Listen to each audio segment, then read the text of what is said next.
Na última segunda-feira, o ministro Luiz Roberto Barroso, do Supremo Tribunal Federal, assumiu o Tribunal Superior Eleitoral, que vai presidir as eleições municipais deste ano.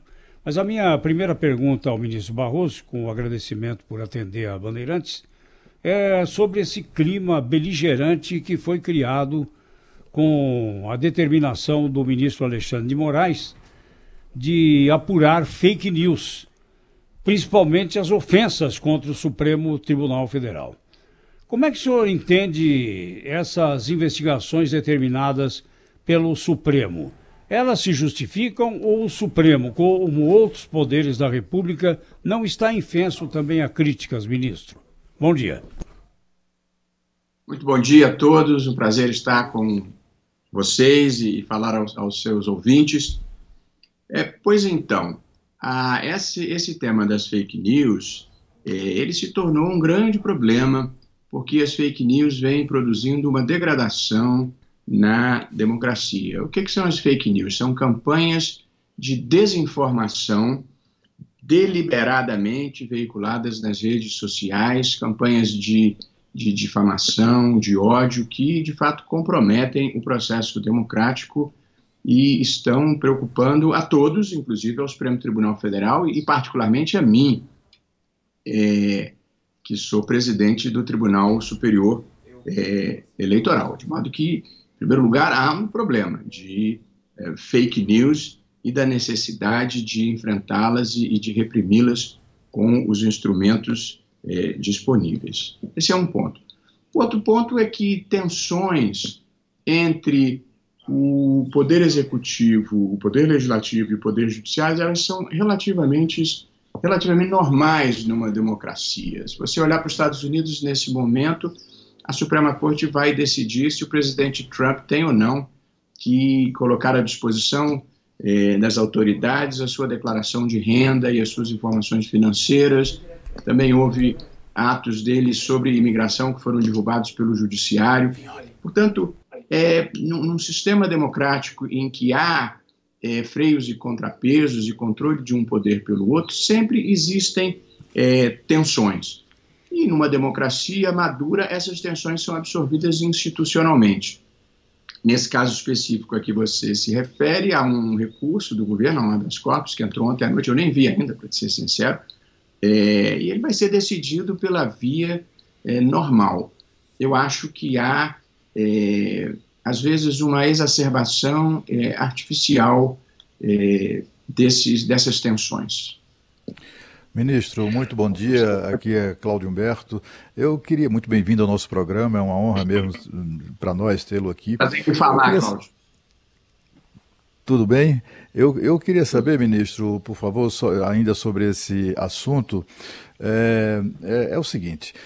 Em agosto do ano passado, a então Procuradora-Geral da República, Raquel Dodge, chegou a comparar o Supremo a um tribunal de exceção, exatamente em razão dessa investigação. Quer dizer, o Supremo meio que instalou nas suas dependências uma espécie de delegacia de polícia que manda prender, que manda promover busca e apreensão, etc. e tal, de iniciativa própria, quer dizer, não é provocado, né, como determina a Constituição. Ontem nós entrevistamos aqui um procurador, o Bruno Calabrite, ele dizendo que as provas que têm sido colhidas nessas operações ordenadas pelo ministro Alexandre de Moraes têm sido ignoradas pelo Ministério Público por serem ilegais, porque, afinal de contas, a tarefa constitucional de investigar é da polícia e do Ministério Público, denunciar é privativa do Ministério Público, e o Supremo Tribunal Federal, até como vítima dessas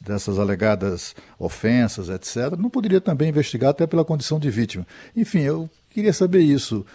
Há ali um problema do Ministério Público, né, que pede, inclusive, a anulação do inquérito, a suspensão do inquérito. O Supremo já tem um entendimento sobre isso? Cláudio, eu não tenho me pronunciado publicamente sobre esse inquérito.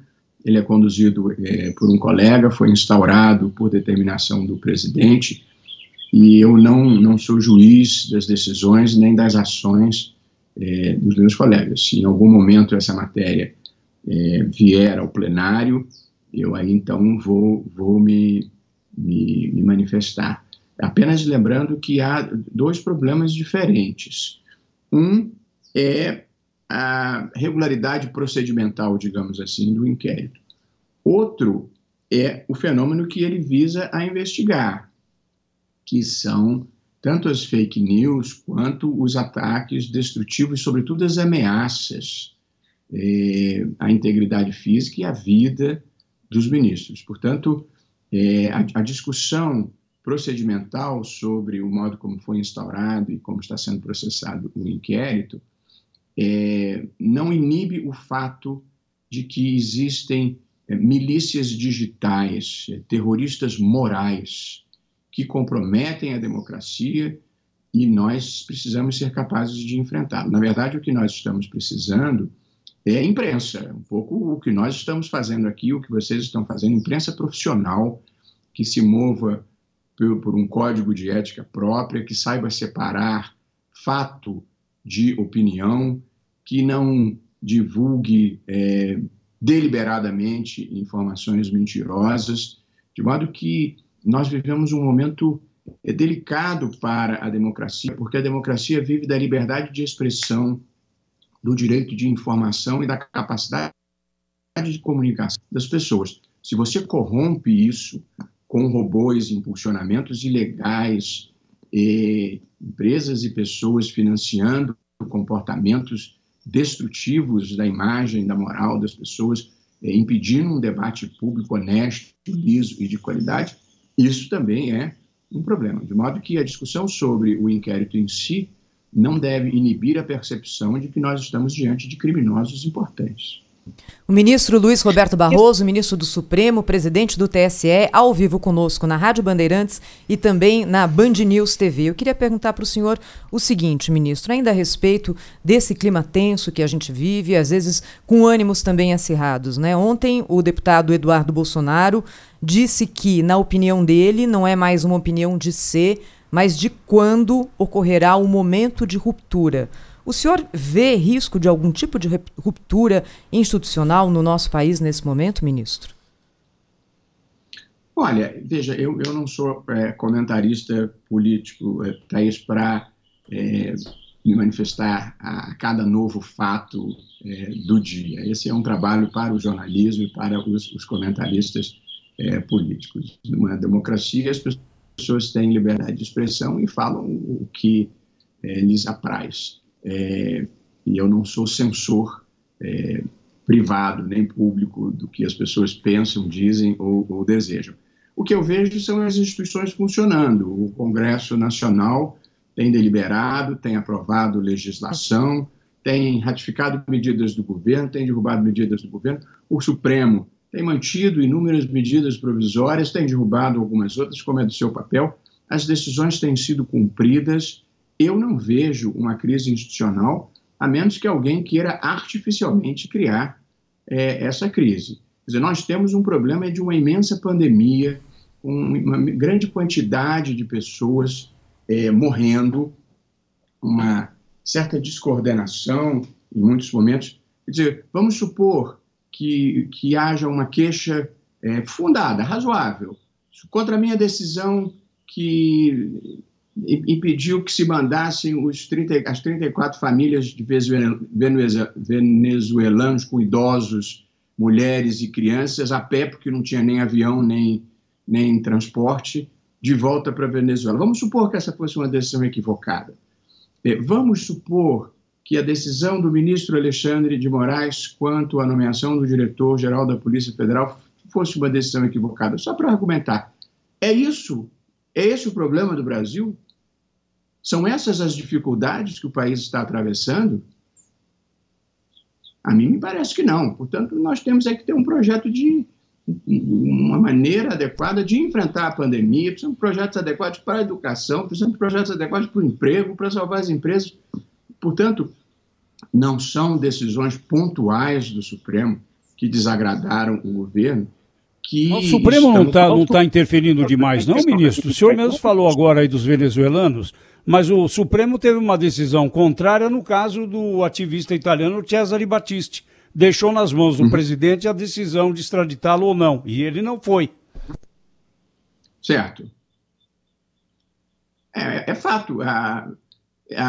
O entendimento é o de que quem mantém as relações internacionais do país é o presidente da República, tanto no caso do Cesare Battisti como no caso dos venezuelanos. A minha decisão, Pedro, foi uma decisão que manteve o ato do presidente. Eu disse: o presidente é quem mantém as relações internacionais, o presidente tem o direito de desacreditar os diplomatas venezuelanos e o presidente tem direito de declarar as persone non grata e mandar eles saírem. Tudo isso é válido. A única coisa que eu disse é que, no meio de uma pandemia em que a Organização Mundial da Saúde recomenda isolamento social, todas as entidades médicas brasileiras determinam isolamento social. Não há voo para a Venezuela, não há transporte coletivo para a Venezuela. Você obriga essas pessoas a saírem em 48 horas, como a pé? Portanto, a única coisa que eu fiz foi dizer: assim que se restabelecer a normalidade, acabando a pandemia, cumpra essa decisão do presidente. Mas achei que era uma desumanidade jogar mulheres, velhos e crianças na rua, sem transporte, para voltar para a Venezuela, que de resto vive uma crise humanitária. Portanto, eu não interferi com a decisão do presidente da República em matéria de política internacional. Só suspendi por algumas semanas, talvez poucos meses, jogar essa gente na rua, porque achei que violava convenções de direitos humanos e convenções internacionais você tratar diplomatas e pessoas dessa forma.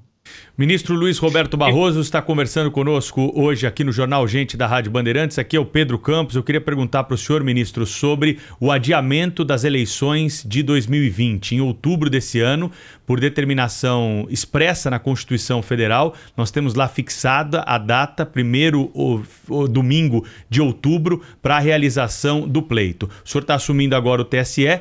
Queria saber se o senhor acredita nessa possibilidade, vê a necessidade de adiamento das eleições e como deve ficar o pleito de 2020.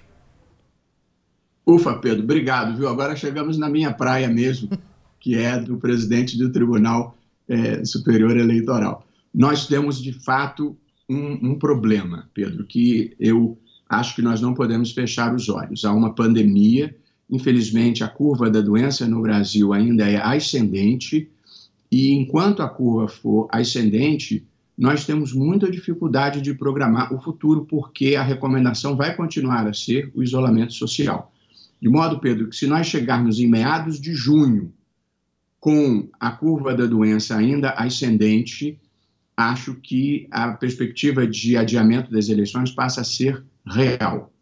Eu já fiz uma interlocução preliminar com o presidente da Câmara e com o presidente do Senado, e estamos todos na mesma página relativamente a três eixos, digamos assim. Só vamos adiar se for indispensável, vamos adiar o mínimo inevitável e faremos até o limite do possível para impedir a prorrogação de mandatos por um dia sequer. Eu diria que estes são os consensos do presidente do Tribunal Superior Eleitoral, do presidente da Câmara dos Deputados e do presidente do Senado. Tudo mais é uma observação do cenário para ver o que vai ser possível, e nós vamos ouvir os médicos sanitaristas e as autoridades competentes. Ministro, no seu discurso de posse na presidência do Tribunal Superior Eleitoral, o senhor fez uma vigorosa defesa das instituições democráticas da República, como se esperava mesmo, por coerência mesmo, né? Mas, assim, o senhor representa também no Supremo, na Justiça brasileira, digamos assim, o que há de novo, né? As suas ideias têm arejado o judiciário, etc. E muita gente esperava, eu estou entre essas pessoas, que o presidente do TSE assumisse, por exemplo, fazendo no mínimo um aceno no sentido de acabar no Brasil a obrigatoriedade do voto, né? Porque, afinal de contas, o voto consciente é filho do voto voluntário, né? Essa obrigatoriedade acabou gerando os votos cacarecos que a gente assiste em todas as eleições, elegendo, inclusive, cacarecos para cargos majoritários. Não está na hora do Brasil discutir isso, ministro, em algum momento, o fim da obrigatoriedade do voto? Cláudio, veja, numa democracia eu acho que nenhum tema é tabu e, portanto, acho que essa é uma discussão possível, sim.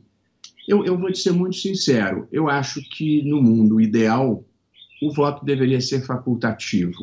Ele é um direito e não deveria ser qualificado como um dever, uma obrigação.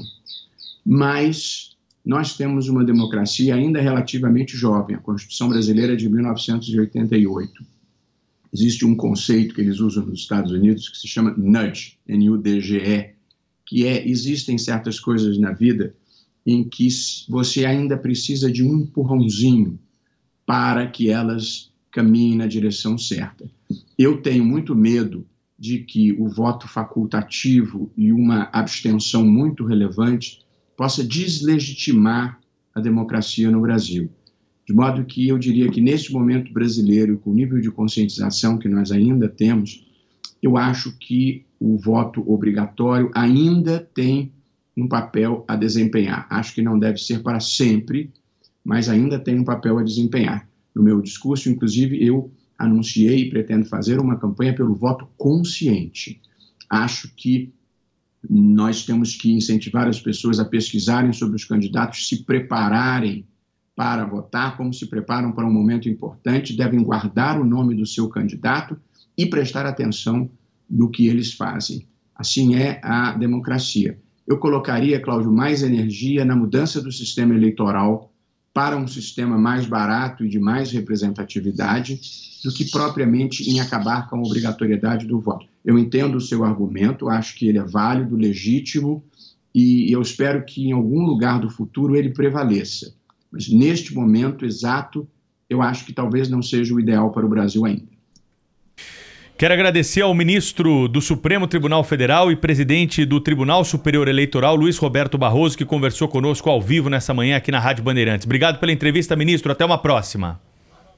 Até uma próxima. Um prazer falar com vocês. Felicidades e sucesso para todos, viu? Muito obrigado pela atenção. Muito obrigada.